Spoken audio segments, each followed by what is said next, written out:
Hey kid. You will hear a conversation between an international student and the accommodation department. You have 30 seconds to look at questions 1 to 3.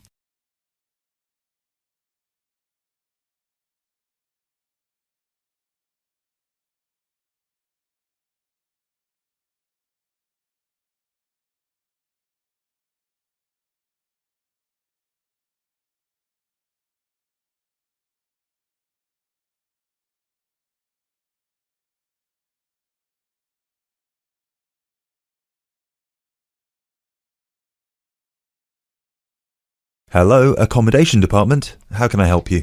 Do you look after accommodation for international students? Yes, we look after accommodation for all the students. Good. I hope you can help me then. I've only just been accepted onto a postgraduate course, and I want to know if there is any accommodation available from this September. I know it's very short notice. Yes, it is rather late, but I'm sure we'll be able to find you something. First of all, can you give me your name and student number so that I can find you on the system? Sure. My name is Maria Teresa Gonzalez. Maria Teresa Gonzalez. How do you spell that? Gonzalez.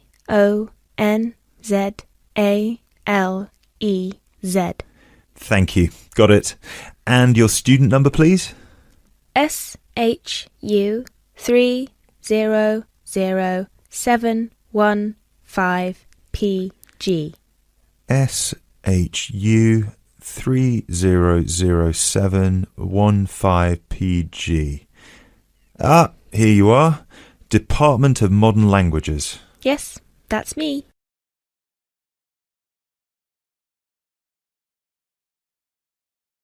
You now have 30 seconds to look at questions 4 to 7.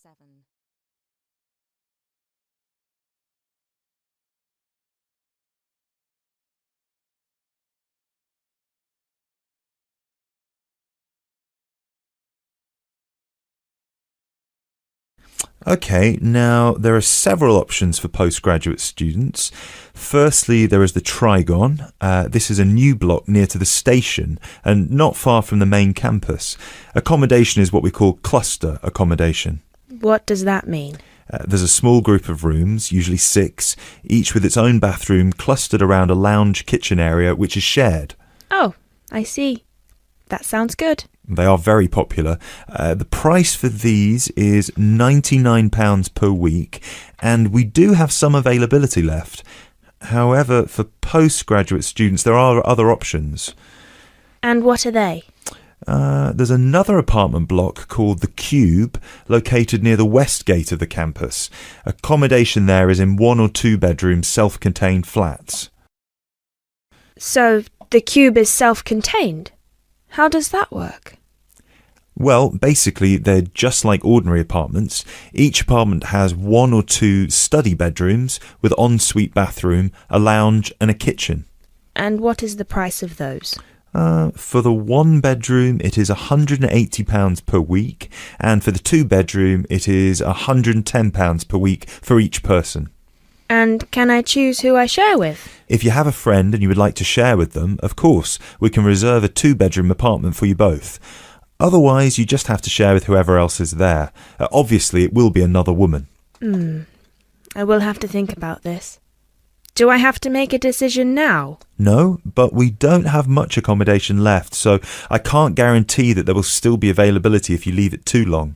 Yes, that's fair. I have a friend in the management department who might like to share. I will speak with her and get back to you this afternoon. Okay, fine. Do let us know as soon as you can. I will do. Thanks for all your help. My pleasure. Bye. Bye.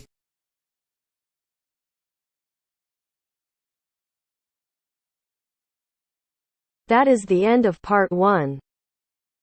You now have half a minute to check your answers.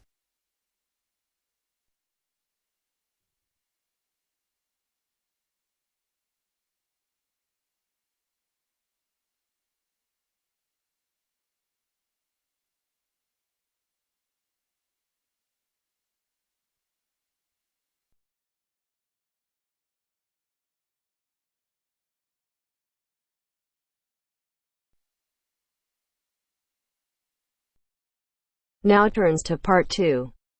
Part 2. You'll hear a lecturer talking to students about the ozone layer and CFCs. First, you have some time to look at questions 11 to 17.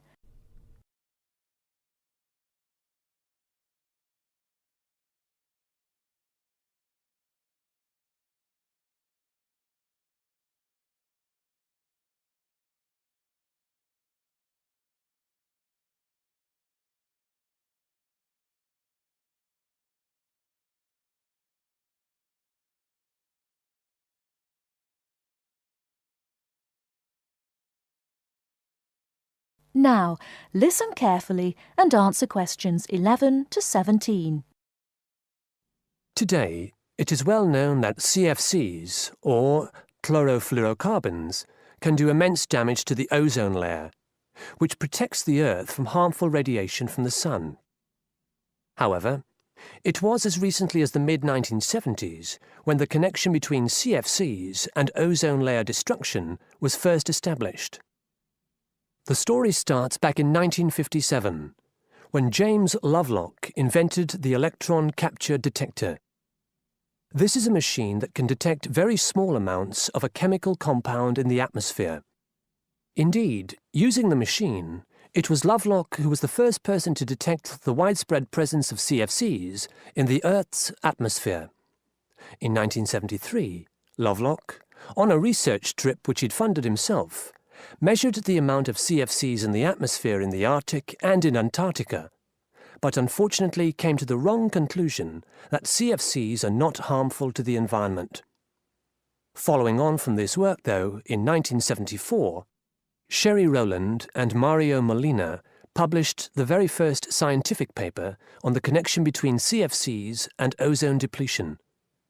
This quickly prompted the world's first ban on the use of CFCs, which was enacted in 1975 by the US state of Oregon. Further bans followed. In 1978, the United States and several European countries banned the use of CFCs in spray cans. CFCs were still allowed to be used, though, for refrigeration and in solvents. It was in the mid-1980s that scientists in Antarctica observed a huge depletion in the ozone layer above them, often called the hole in the ozone layer. This led, in 1987, to the signing of the Montreal Protocol, which called for further reductions in the production and use of CFCs, and then, 2 years later, to a European Union agreement to ban the production of all CFCs by the end of the century. Before you hear the rest of the talk, you have some time to look at questions 18 to 20.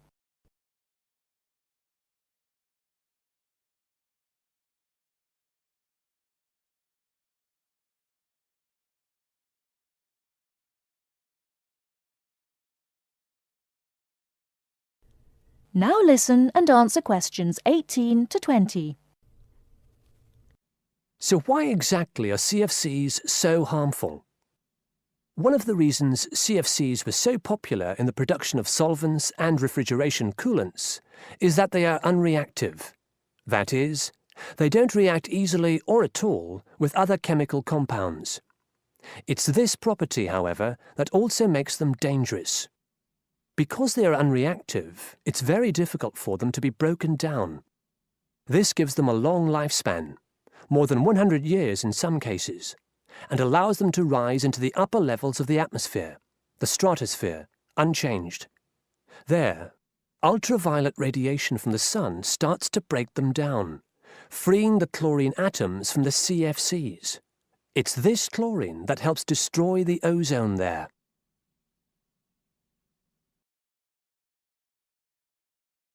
That is the end of Part 2.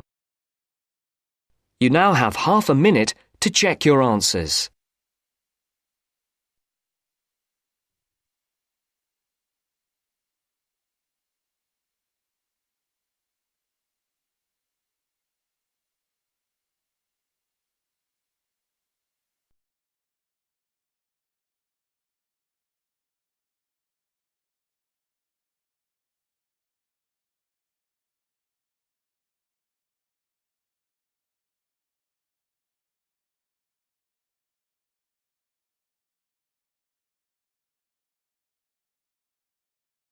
Now turns to part 3.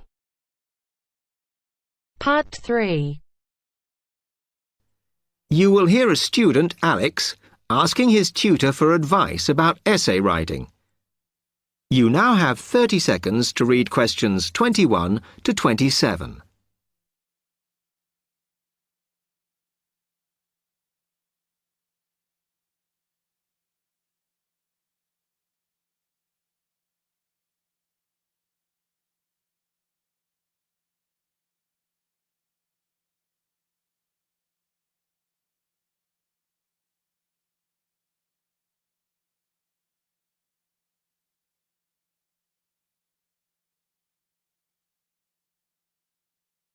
Hi, Alex. Come in.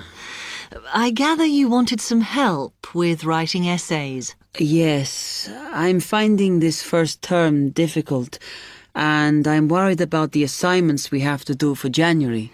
Well, let me see if I can help. You shouldn't panic about it, because essay writing is a very straightforward process, really. What it involves is organising the information that you want to include. You shouldn't have more than you can easily manage within the word count.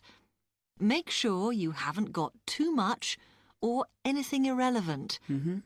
You need to look at that and work out what you need and what you don't need before you start. And then you just have to think about how you're going to put forward your argument. Oh, that sounds very straightforward when you put it like that. But I'm worried I haven't got the necessary skills for writing an effective essay because English is my second language. Well, perhaps you misunderstand the skills you need. You need to be able to analyse your data, and then I would say the skills of interpretation and expressing yourself are important. Perhaps it's this last one that bothers you, but the more essays you write, the more you will develop these skills. Yes, and I don't quite know how to improve at that. Though, as you say, I know practice will help. And I need to make sure I've got everything ready before I start. Yes. What is vital to good essay writing is preparation.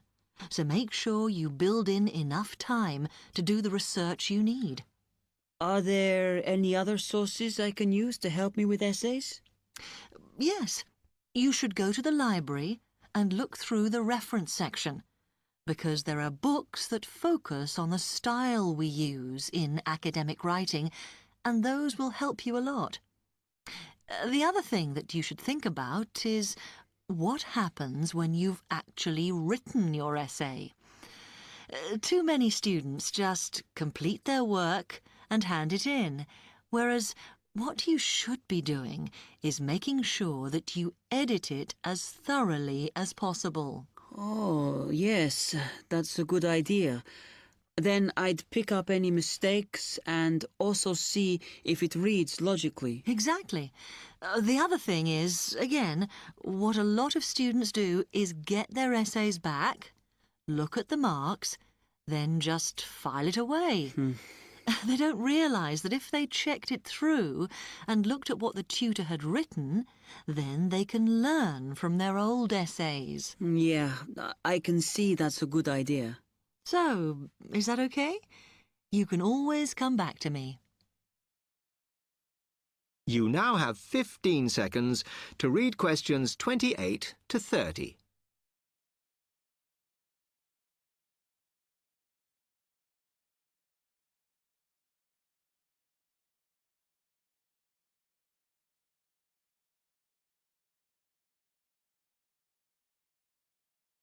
Actually, there were a couple of other things I wanted to ask you about essay writing.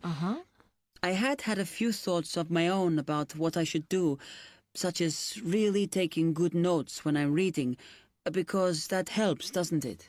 I think it improves your knowledge rather than your actual writing. But one tip I can give you is to try and not read too much. Otherwise, you end up including irrelevant material in your essay. Remember to stay on task. Yes. Sometimes I have problems interpreting the questions correctly, or the whole question seems overwhelming to me. What I try to do is highlight the key parts and divide it into smaller chunks so I can manage it. Well, you might find it useful to break it down even further by making sure you understand all the words perfectly before you start. Things like assess or comment and such like. Yes, I see. Sometimes, after an objective analysis, the question actually asks you for a subjective opinion.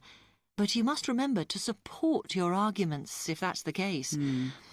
One final comment I can make is about using your own words. You must try to do this as far as possible. You're expected to summarise what you've read, not just string together a list of quotations. In fact, you shouldn't have too many. Just use them where it's really important. Okay, thanks. Do you read other students' essays when you've finished? No. Why? Is that a good idea? Well, you can confuse each other, so I'd advise against it. But it's up to you. Okay. Thanks very much for your time.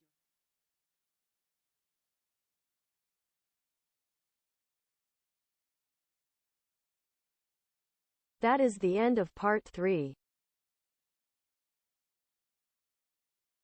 You now have half a minute to check your answers.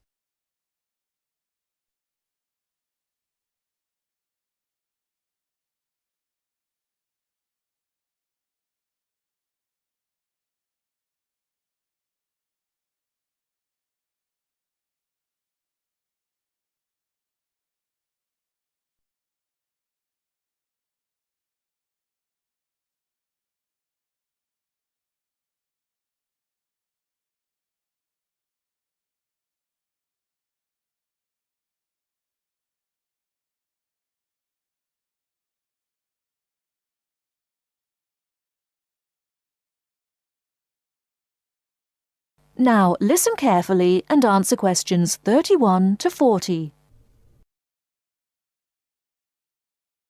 Cheese is one of those foods that we tend to take for granted as always having been with us. And it's odd to think that someone somewhere must have discovered the process to make cheeses. That takes place today. In the studio to tell us all about it is Monica Maxwell. Today, we all know that the process of making cheeses takes place when microorganisms get into milk and bring about changes in its physical and biochemical structure. Well, obviously, we don't know who discovered the process, but it's thought that it came from Southwest Asia about 8,000 years ago.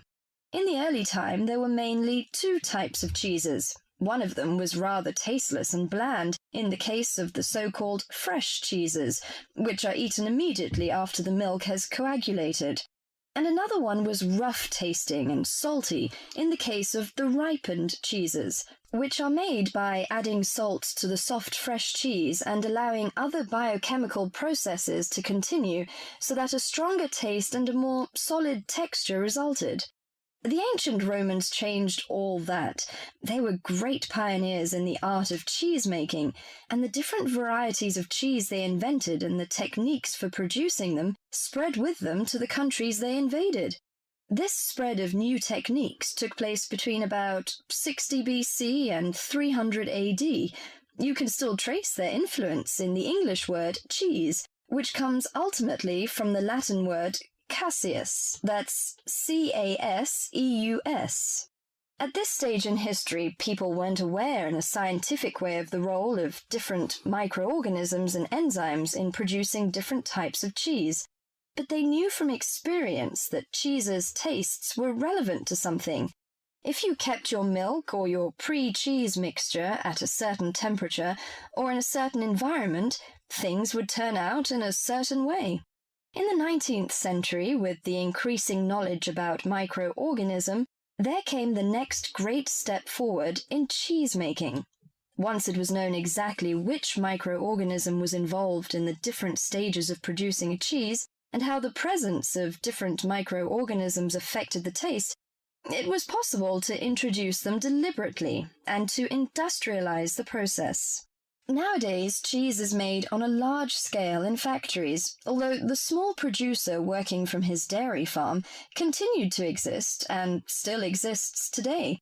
Cheesemaking moved very much into the world of technology and industrial processes, although because the aim is still to produce something that people like to eat, there's still an important role for human judgment. People still go round tasting the young cheese at different stages to see how it's getting on, and may add a bit of this or that to improve the final taste. Whatever the scale of production, there is still room for the development of art alongside the technology. That is the end of part 4. You now have half a minute.